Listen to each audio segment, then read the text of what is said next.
감사하신 주님, 저희를 하나님의 자녀로 의인으로 불러주시고 저에게 말로 다 할 수 없는 놀라운 축복을 약속하시는 하나님을 저희가 기뻐하지 않을 수가 없습니다. 또한 저희를 기뻐하시고 허물과 연약함과 부족함에도 불구하고 우리의 존재 자체만으로도 즐거워하시는 하나님의 은혜를 감사를 드립니다. 지난 6년 동안 판교샘물교회로부터 시작해서 또 지난 2년 동안 이곳에 두 교회가 합해서 은혜샘물교회를 만들게 하시고 학교와 함께 오늘 이곳까지 저희를 인도하신 하나님을 찬양하며 감사를 드립니다. 주님께서 이후에 저희의 길을 인도해 주시고 저희가 하나님을 기뻐하며 또 하나님이 저희를 기뻐하는 이런 하나님의 교회로 아름답게 세워져 가는 축복을 허락해 주시옵소서. 예수님의 이름으로 기도하옵나이다. 아멘. 지난 6월 18일부터 25일인 어제까지 미국 오레곤주 포틀랜드에서 PCUSA라고 하는 미국 장로교라고 번역할 수 있습니다. PC 프레스비테리언 처치란 말이고 USA는 미국이란 말 아닙니까? 이 교단에 222차 총회가 있었습니다. 노회가 172개나 되는 아주 큰 교단입니다. 이 교회에 속해 있는 한인교회도 굉장히 많습니다. 이 교회가 이미 잘못된 길을 걷고 있는 것을 여러 해 전부터 우리가 보고 있습니다만은 바로 지난 주간 그리고 그 전 주간부터 모인 이 총회에서 이런 일이 있었습니다. 총회 개회 예배를 드리는데 그 개회 예배의 대표 기도를 맡은 사람은 크리스찬이 아니었습니다. 그 지역에 포틀랜드 무슬림 커뮤니티의 지도자인 와지드 쉐이드라고 하는 분이 와서 기도를 했는데 그분은 크리스찬이 아니니까 자기가 믿는 알라 신에게 기도했습니다. 그런데 그걸 뻔히 알면서 이 사람을 데리고 온 이유를 알겠죠. 알라 신에게 함께 기도하자는 것입니다. 하나님에게 예배하는 기도 시간인데 알라 신을 믿는 사람을 불러다가 대표 기도를 시켰고 그 자리에 목사 장로들이 수백 명이 참석을 했습니다. 이 사람의 기도는 당연히 이렇게 기도했습니다. 알라 신이여, 우리와 우리의 가정을 축복하소서. 우리를 바른 길로 인도하시되 모든 선지자들이 걸었던 길로 가게 하소서. 아브라함, 이스마엘이 굳이 들어갑니다. 이스마엘, 이삭, 모세, 예수, 무하마드, 이분들이 걸어갔던 길로 우리가 걸어가게 하소서. 이게 그날 대표 기도였습니다. 다 아멘 했습니다. 예수 그리스도의 유일성이라고 하는 것을 이미 찾아볼 수 없는 교회입니다. 예수 그리스도나 무하마드나 불교나 아마 어느 때는 또 스님이 와서 대표 기도를 할지도 모릅니다. 이미 종교다원주의로 완전히 교단 자체가 결정을 해서 문을 연 교회가 PCUSA라고 하는 교단입니다. 제가 PCUSA 교단에 속한 한인교회 연합 집회를 작년에 가서 한 적이 있습니다.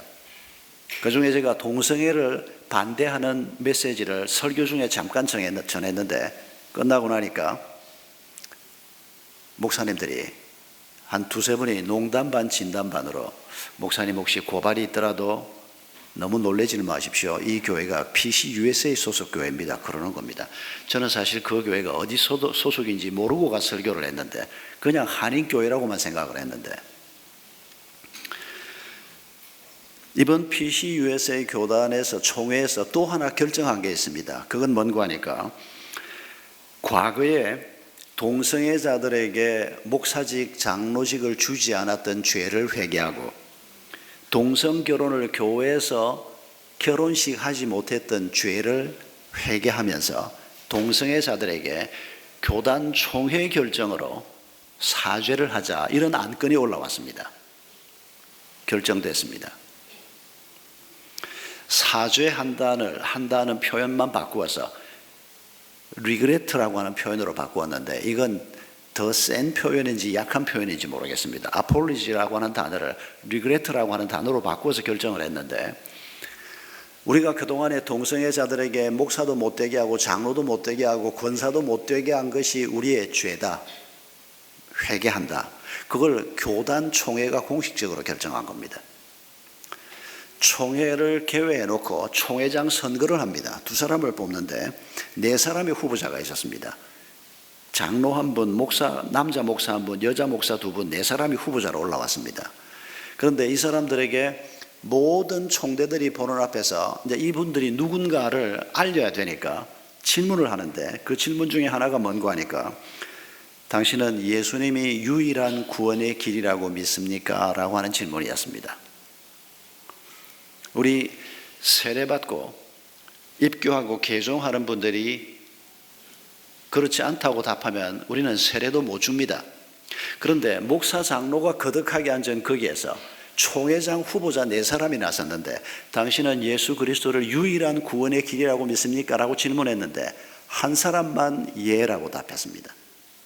나머지 세 사람, 여자 목사 한 분, 남자 목사 한 분, 남자 장로 한 분, 세 분은 예, 나는 내게는 예수 그리스도가 유일한 구원의 길이라고 믿지만은 다른 사람에게는 또 다른 구원의 길이 있는 것을 믿습니다. 세 사람은 그렇게 답했습니다. 그러니까 예수 그리스도가 유일한 구원의 길이라고 믿습니까? 라고 질문한 것은 혹시 그렇지 않은 사람은 잘라내기 위해서 질문한 게 아니고 이렇게 답하는 사람도 있고 저렇게 답하는 사람이 있는데 이거 다 우리가 포용한다. 그걸 보여주기 위해서 질문한 겁니다. 여러분, 이게 미국에서 아마 제가 알기로는 가장 큰 장로교로 알고 있습니다.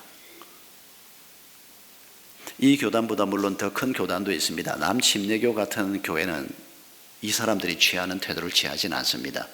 그런데 이런 큰 장로교회가 이미 오래전부터 이런 길을 걸어왔고 지난 한 열흘 동안에 이런 고약한 결정을 했던 것을 우리가 오늘 창립 6주년을 맞으면서 떠올리는 이유가 무엇이겠습니까? 이 사람들이 걸어가고 있는 길은 우리가 걸어가고자 하는 길이 아니라는 것입니다. 교회가 이런 교회가 되도록 우리 주님께서 피 흘리고 죽으신 게 아니라는 것입니다. 예수 그리스도 외에도 많은 다른 구원의 길이 있다. 오늘 많은 사람이 이런 말을 듣고 싶어 합니다. 참 그분들에게는 미안합니다. 열심히 불교를 믿는 분들에게 참 좋은 분들이 많은데 다른 종교를 믿는 분들에게 예수 외에는 구원의 길이 없습니다 라고 말하기가 너무 미안합니다. 이 말은 사실 조심해서 해야 될 말입니다. 그러나 우리가 조심을 하지만은 예수 외에 다른 구원의 길은 없습니다. 우리의 죄를 사할 수 있는 어떤 길도 예수 외에는 없습니다. 우리가 앞으로 어떤 교회가 되어야 할 것인가? 우리 개인이, 우리의 가정이, 우리의 목장이, 그리고 우리 은혜샘물교회가 어떤 교회가 되어야 할 것인가? 창립 6년을 만난 오늘 시점에서 다윗의 고백 속에 우리가 그 길을 찾아보고자 합니다. 오늘 본문 4절에서 다윗이 이렇게 말합니다. 여호와를 기뻐하라. 하나님은 우리를 이 세상 어디에서도 발견할 수 없는 기쁨을 주시는 분입니다. 그래서 우리가 여호와를 기뻐하고 또 여호와도 우리로 말미암아 기뻐하는, 사실은 순서는 하나님이 기뻐하시는 것이 먼저였습니다. 스가랴 3장에 있는 것처럼 하나님이 우리를 바라보시면서 우리의 존재만으로도 기뻐하시는, 우리가 부족하고 시원찮은 것 알면서도 우리로 인해서 기뻐하시는 자녀를 바라보는 아빠의 마음, 엄마의 마음, 그게 바로 예수 그리스도 하나님이십니다. 그리고 우리는 그런 은혜를 입으면서 하나님을 기뻐하는 사람으로 우리의 길을 걸어갈 때 우리는 건강한 교회, 또 하나님께서 이 땅에 세우려고 하는 위대한 교회의 모습을 갖추어 갈 수 있을 것입니다. 우리가 하나님을 기뻐하되 특히 어떤 하나님을 기뻐해야 할까? 세 가지 생각을 참 간단하게 해보려고 합니다. 첫째는 악인을 의인으로 바꾸어 주신 하나님을 기뻐하자는 것입니다. 여러분, 요즘 시편을 읽으면서 시편 속에서 악인, 의인 표현이 계속 나옵니다. 지난 주간에도 여러분 35장, 36장, 37장 시편을 요즘 우리가 계속 큐티 하면서 읽는데 악인은 없어질 것이고 너희가 눈을 닦고 찾아봐라. 악인은 곧 없어질 것이다. 마른 채소처럼 식물들처럼 사라질 것이다. 이런 말씀이 나오는가 하면 의인은 이런 축복 저런 축복을 받게 될 것이다. 이런 말씀이 막 쏟아져 나옵니다. 여러분 그 성경을 읽으면서 여러분 자신은 어디에 속해 있다고 생각합니까? 죄인 쪽입니까? 의인 쪽입니까? 내가 의인에 속한다 그러기에는 너무 미안해서 의인 쪽에는 근처도 못 가고 혹시나 죄인들이 받는 이 징벌을 혹시나 나도 받게 될까 이런 두려움이 우리 마음속에 없습니까? 여러분 내년이 마르틴 루터가 시작한 종교개혁 500주년이 되는 해입니다. 1517년 가을에 마르틴 루터가 위텐베르그 성당 앞에다가 95개조 반박문을 갖다 걸면서 종교개혁의 깃발이 사실은 그 이전부터 있었습니다만은 본격화됐는데 이 마르틴 루터는 어릴 때부터 신앙생활을 하면서 교회에서 배우고 자기가 성경을 읽으면서 늘 마음에 두려움이 있었습니다.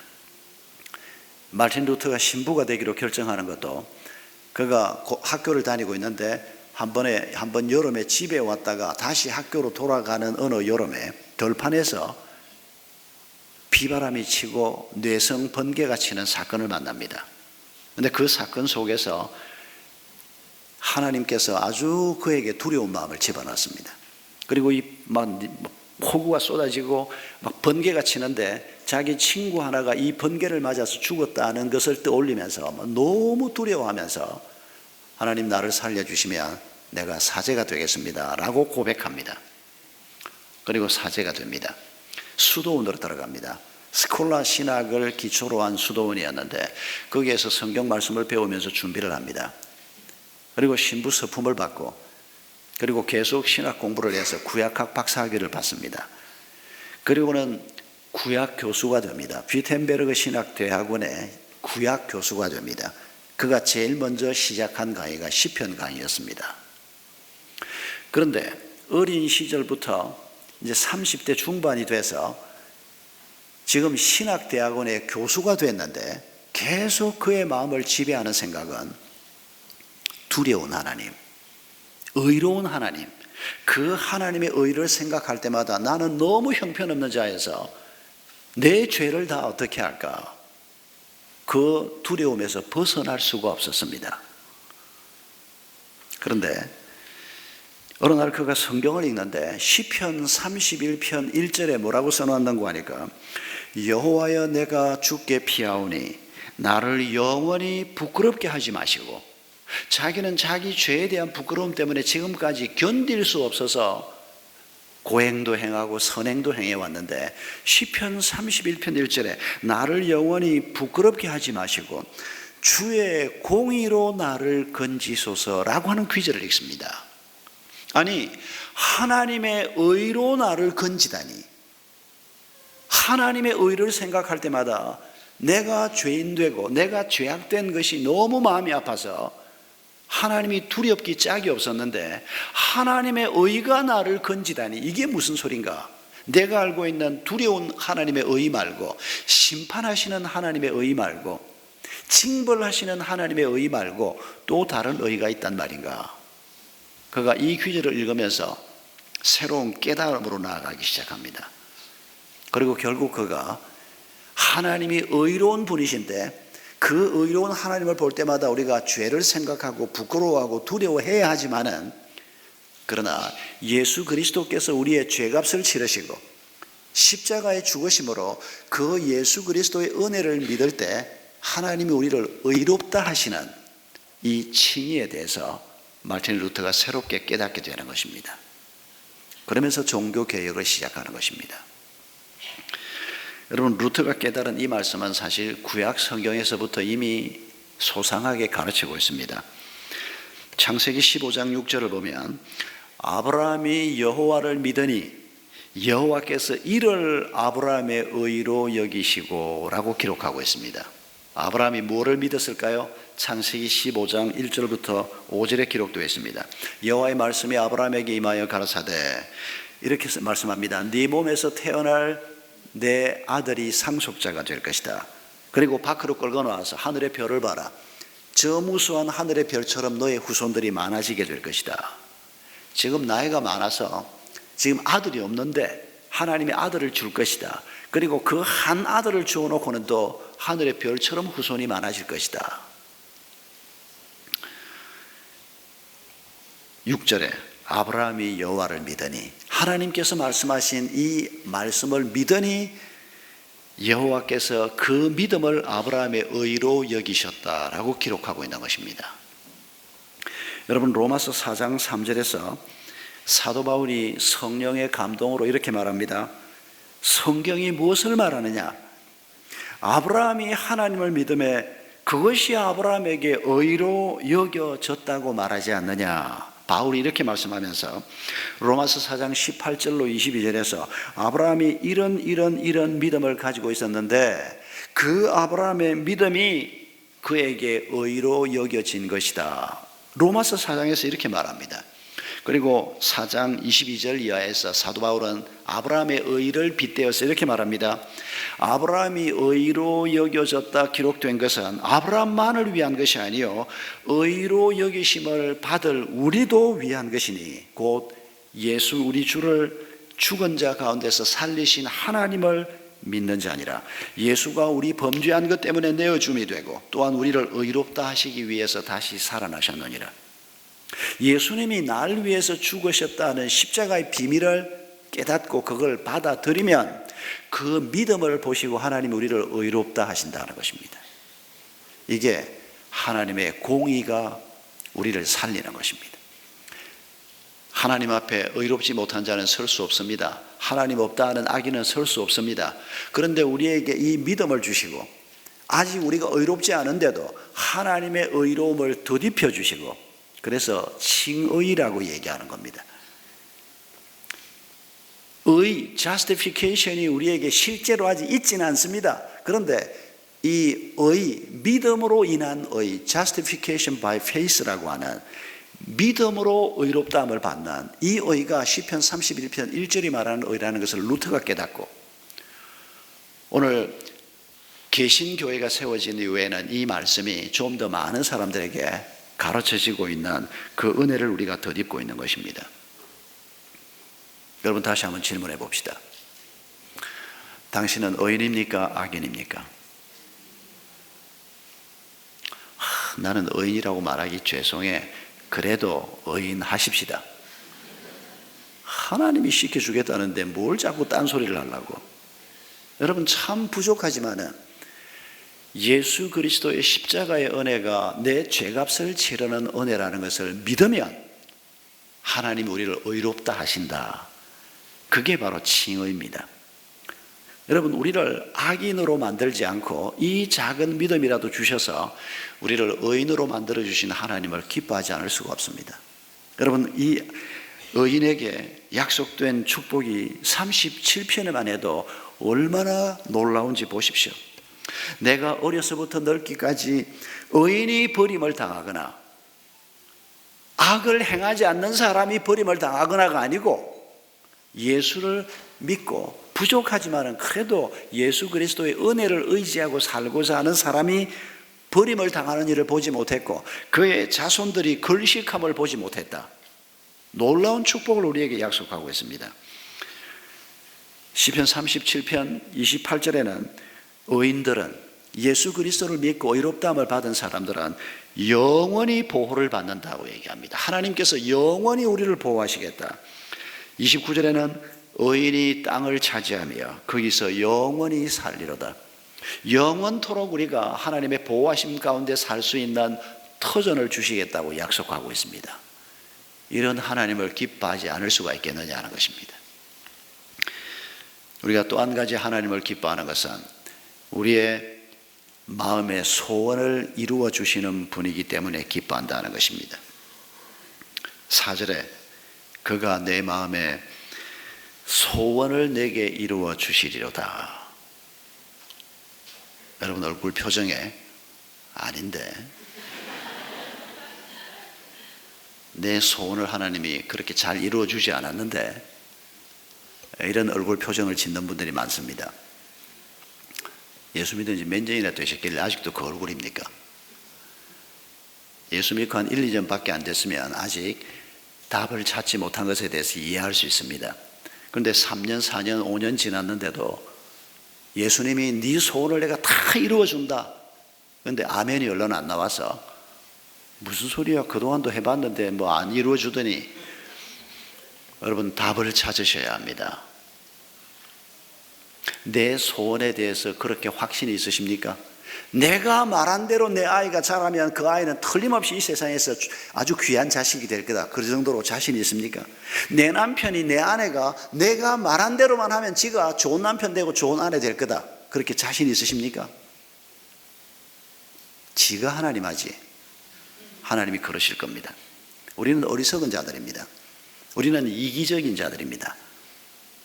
우리가 가지고 있는 소원은 너무 형편없는 소원들입니다. 그래서 하나님께서 우리의 소원을 들어주시기 전에 먼저 작업하시는 게 있습니다. 우리의 소원을 더 크게 만들어주시고 우리의 소원을 더 업그레이드 시켜주시는, 소원을 바꾸는 일을 먼저 하십니다. 아주 형편없는 소원을 가지고 있었는데 하나님께서 하나님의 소원을 나의 소원으로 바꾸어 주시는, 여러분, 이 작업이 다윗의 생애 가운데 있었습니다. 어린 목동이었던 다윗이 여러분 무슨 꿈을 가지고 있었을까요? 어린 시절에 다윗에 관해서는 성경에 기록이 별로 없는데 그냥 평범한 목동이었다고 생각하면, 평범한 집안에 평범한 목동이었던, 그것도 형님들이 위로 뭐 쫙 있었던 집안에 저 말째 아들쯤 됐다고 생각하면 재산을 나중에 아버지가 죽고 난 다음에 분배받을 재산이 10분의 1, 11분의 1 막 이렇게 쪼개지는데 그 조금 받아가지고 앞으로 어떻게 살지? 그런 걱정했을 법하지 않습니까? 우리도 그렇게 다 걱정하면서 살지 않습니까? 그저 먹고 사는 게 걱정이고 그저 그냥 남부럽지 않게 사는 거고, 우리의 소원이라는 게 그 수준을 넘어서지 못하는 소원이었습니다. 그런데 하나님께서는 우리의 소원을 놀라운 소원으로 바꾸어 주십니다. 먹고 사는 일에 목숨 걸고 살 뻔했던 우리를 하나님의 나라를 보여주시고 하나님의 평화와 하나님의 정의가 이 땅에 이루어지는 일을 위해서 나와 내 가족들, 내 자녀들을 사용하시겠다고 말씀하시는 놀라운 소원으로 우리 마음을 바꾸어 주시는 것입니다. 오늘 우리 최선교사가 간증을 했습니다마는 우리 최선교사가 처음 샘물교회 와서 예수를 믿었습니다. 아프간 선교사 간다 그럴 때 사실 걱정했습니다. 예수 믿고 얼마 되지도 않았는데 다른 땅도 아니고 아프간으로 가서 과연 뭐 어떡할까? 그런데 여러분 오늘 보십시오.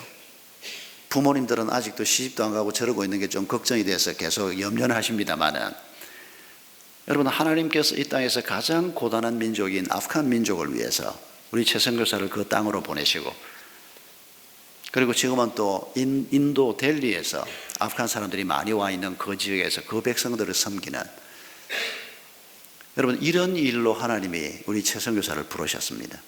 우리 교회도 마찬가지입니다. 아프간 생각도 못했습니다. 아프간은 너무 힘든 곳이어서 저는 회교권 선교를 계획하면서 우즈벡 타시켄트에 병원을 세우는 일을 시작을 했습니다. 그리고 거기에서 병원 개원식을 할 때 제가 우리 단기팀 한 15명하고 함께 갔습니다. 그래서 거기서 한 며칠을 지내고 마지막 날 제가 있던 마지막 저녁에 함께 예배를 드리는데 3사람이 선교사로 헌신을 했습니다. 의사 부부하고 간호사하고 3사람이 헌신을 했습니다. 그때 우리 고 여호사 선교사가 자기 병원으로 올 사람들이라고 얼마나 좋아했는지 모릅니다. 그리고 제가 먼저 나오고 그 사람들이 마지막 날 아프가니스탄으로 하루 잠깐 다녀왔습니다. 그 3사람이 전부 아프가니스탄으로 들어갔습니다. 제가 깜짝 놀랐습니다.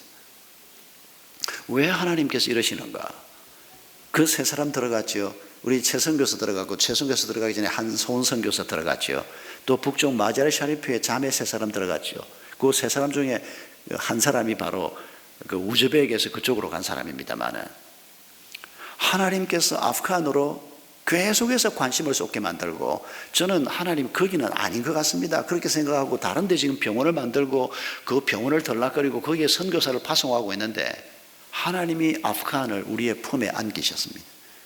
그리고 아프간 피납 사건은 전 세계 사람들에게, 특히 전 세계 그리스도인들에게 이 고단한 민족 아프간을 위해서 기도하게 만드는 놀라운 기간이었습니다. 어떤 목사님이 저한테 그렇게 연락을 보내왔습니다. 목사님이 힘들겠지만 잘 견디라고. 지금 전 세계 그리스도인들이 매일 아프간을 위해서 피납된 40명 때문에 23명 때문에 이 아프간 백성을 위해서 탈레반을 포함해서 저들을 위해서 이렇게 기도한 일이 언제 있었느냐. 사도 바울 이후로 이렇게 한 종족을 놓고 전 세계 그리스도인들이 기도하게 한 일이 없는 것 같다. 잘 견뎌라. 저한테 그런 메시지를 보내준 분이 있었습니다. 그때는 정신이 없어서 생각을 못했습니다. 그런데 그 말이 잊혀지지가 않습니다. 정말이지 전 세계 이목이 아프간으로 쏠렸습니다. 그리고 전 세계 그리스도인들이 43일 동안 계속해서 기도했습니다. 그리고 세월이 지나서 우리도 지금 어쩔 수 없이 여러분도 이 교인이기 때문에 그 중심에 서 있게 됐습니다. 우리가 내지에 아프간 내지에 사람을 보내고 난민촌으로 사람을 보내고 갈 사람이 없으면 그것도 소용이 없습니다. 그런데 계속해서 이런 사역자들이 나오는 이거 주님이 주신 소원이었습니다. 제가 죽는 날까지 아프간 민족을 섬기다가 죽으리라. 이거 하나님이 제가 전혀 원하지도 않는데 저한테 그냥 갖다 퍼안겨 버렸습니다. 그런데 이제는 그게 기쁨이 됐습니다. 아프간하고 연결된 수많은 사람들이 저한테로 연결을 합니다. 그리고 지난주에는 또 하나님의 인도하심 가운데 우리 최성 교사하고 우리 영선 목사님을 파키스탄 쪽에 있는 난민촌을 한번 탐방을 하게 했는데 여러분 정말 꿈도 꾸지 못했던 일을 하나님은 행하십니다. 기독교 학교 운동 꿈도 꾸지 못했습니다. 그냥 한 20여 년 전에 교회가 주중에 텅텅 비어놓고 있는 이 건물을 좀 썼으면 좋겠다. 학교 했으면 참 좋겠다. 그냥 생각 한번 했을 뿐입니다. 그런데 하나님은 기다렸다는 뜻이 그 생각을 품게 하시고 그 생각을 놓고 기도하게 하시고 점점 생각이 자라게 하시고 여기까지 오게 했습니다. 전적으로 하나님이 하신 일입니다. 여러분 악을 행하는 자들 때문에 불평하지 말라고 하나님이 말씀하십니다. 악을 행하는 자들이 우리보다 좀 잘 되는 것 같아서 마음에 언짢아하지 말라고 말씀하십니다. 그들은 없어질 것이다 라고 말합니다. 그러나 하나님이 주신 소원을 마음에 품고 사는 자들은 영원할 것이라고 주님이 말씀하십니다. 여러분 이런 하나님을 우리가 어떻게 기뻐하지 않을 수가 있겠습니까? 한 가지 더 우리가 기억하고자 하는 것은 내 의를 정오의 빛같이 하시겠다는 하나님을 기뻐하지 않은 것입니다. 오늘 본문 6절에 너 의를 빛같이 나타내시며 내 공의를 정오의 빛과 같이 만들겠다. 여러분 요새 한참 더워서 햇빛이 싫을 때입니다만은 여러분 12시 1시 사이에 나가면 햇빛이 쫙 쏘아지는 그 강렬한 햇빛을 우리가 잊을 수가 없지 않습니까? 그런데 하나님이 말씀하시기를 우리가 의롭지 않은데 우리를 의롭다 하시고 그런데 아직 우리에게 그 의가 없는데 이제 진짜로 그 의가 있도록 하겠다는 겁니다. 그저 믿음 하나 가지고 우리가 하나님의 자녀의 신분을 받았는데 이제 하나님께서는 하나님의 자녀가 된 이후에 본격적으로 우리를 담금질을 하고 우리를 연단하고 우리에게 훈련을 주셔서 우리가 정말 하나님을 닮아가고 우리 속에 시작된 이 하나님의 의가 정오의 햇빛처럼 환한 빛이 되도록 만들겠다. 안 되겠습니까? 그렇게 살면 너무 힘들 것 같습니까? 하나님의 의가 내 삶 속에 가득해지면 이건 뭐 너무 재미도 없고 뭐 혹시 또 다 선교사로 가라는 거 아닌가? 여러분 아무나 하나님이 선교사로 부르는 것 같지는 않습니다. 저도 선교사가 되어야 하는 기도를 아주 구체적으로 꽤 오랫동안 많이 했는데 선교사를 하나님이 부르지는 않았습니다. 그러나 여러분 우리가 잊지 말아야 할 것은 선교사로 가건 안 가건 우리는 이미 부름을 받은 사람들입니다. 이미 세상 사람들이 걸어가는 길로 가는 게 아닙니다. 나는 선교사로 부름을 받지는 않았으니까 나는 목회자로 부름을 받지는 않았으니까 나는 목자는 아니니까 이렇게 살아도 되지 않을까? 그따위 소리 하시면 안 됩니다. 우리는 다 똑같은 부름을 받은 사람들입니다. 선교사로 부르건 안 부르건 그건 차이는 그저 지금 여기 살고 있는데 부름을 받은 사람은 이사 가라는 겁니다. 다른 곳으로 이사 가라는 겁니다. 그 정도로 이해하시면 거의 틀림이 없을 겁니다.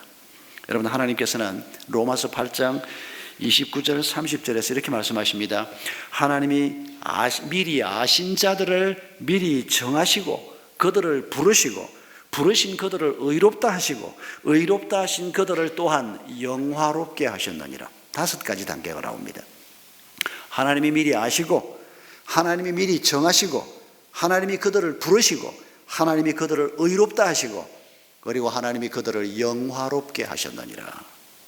지금 우리가 의롭다 하신 단계까지 대부분 다 왔습니다.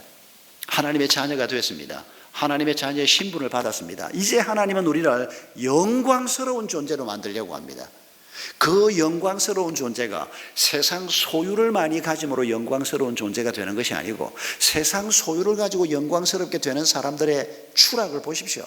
그게 아니고 우리 자신이 믿음으로 시작된 이 의가 점점 우리 속에 자라나서 가득해지고 하나님을 닮아가고 하나님 못지않게 되고 그래서 우리가 영광스러운 존재가 되는 바로 이걸 두고 지금 다윗은 고백하기를 우리의 의가 정오의 햇빛같이 빛나게 될 것이라. 하나님이 그렇게 만들 것이라는 겁니다. 여러분, 다윗이 바로 이런 하나님의 은혜를 경험하면서 시편 8편 4절로 6절에서 주여, 사람이 무엇이기에 주께서 그를 생각하시며 인자가 무엇이기에 주께서 그를 돌보시나이까. 그를 하나님보다 조금 못하게 하시고 영화와 존귀로 관을 씌우셨나이다. 주의 손으로 만드신 것을 다스리게 하시고 만물을 인간의 발 아래 두셨나이다. 다윗은 바로 자신의 존귀함을, 자신의 영화로움을 하나님이 이렇게 만들어가고 계시는 것을 경험했습니다. 다윗은 그의 왕관 때문에 그가 존귀하다고 느낀 사람이 아닙니다. 그가 가진 소유 때문에, 그가 가지고 있는 권력 때문에 그가 존귀한 자라고 느꼈던 것이 아니고 하나님 비슷하게 변해가는 자신에 대해서 이런 영광스러운 고백을 하고 있는 것입니다. 여러분, 이런 하나님 때문에 우리가 기뻐해야 하는 것입니다. 뼈아픈 얘기지만은 교회 창립 6주년에 우리가 이 얘기도 하나 더 기억했으면 합니다. 우리가 일본을 참 재미없어 합니다만은 그런데 일본 사람들이 굉장히 개인적으로는 정직한 사람들이 많습니다. 지난 주간에 글을 읽다가 이런 글을 읽고 참 마음이 아팠는데 일본에는 1%가 안 되는 크리스찬들이 있습니다. 대한민국에는 20%쯤 크리스찬들이 있습니다. 그런데 일본 사회와 한국 사회가 뭐 다 비교하면 너무 복잡해지니까 단순하게 하나만 비교하는 수치를 제가 봤는데 위정죄 한국이 일본의 167배라는 겁니다. 거짓말을 너무 우리가 한국 사람이 잘한다는 겁니다. 그게 통계에 나와 있는 게 법정에서 위정해서 벌을 받는 이 수치가 이게 말이 됩니까? 예수 믿는 사람이 그래도 20%나 있는 대한민국이 어떻게 1%도 예수 믿는 사람이 없는 일본하고 비교해서 우리 사회가 이렇게 오염될 수 있다는 겁니까? 여러분, 이건 우리의 의가 정오같이 빛나게 하겠다고 하는 하나님의 말씀이 있음에도 불구하고 우리가 직장 생활하면서 우리가 사회생활하면서 거짓말 많이 하고 산다는 겁니다. 정직하게 살아야 합니다. 하나님 때문에 손해를 보더라도 하나님의 말씀 때문에 우리가 의롭게 살아야 하는 것입니다. 이런 하나님을 우리가 기뻐하자는 것입니다. 여러분, 하나님께서 다윗의 시대에 다윗과 그 시대 사람들을 통해서 하나님의 뜻을 이루었던 것처럼 오늘 우리를 통해서 이 공동체를 통해서 하나님의 뜻을 이루기를 원하십니다. 우리가 하나님이 얼마나 좋으신 분인가, 하나님이 우리를 위해서 가지고 계신 계획들이 얼마나 놀라운 것인가를 기억하면서 이 하나님을 기뻐하면서 한 주간을 사시고 이 하나님을 기뻐하면서 남은 생의 길을 기쁨으로 걸어가시기를 바랍니다. 우리 함께 찬송하겠습니다. 하늘에 계신 우리 아버지,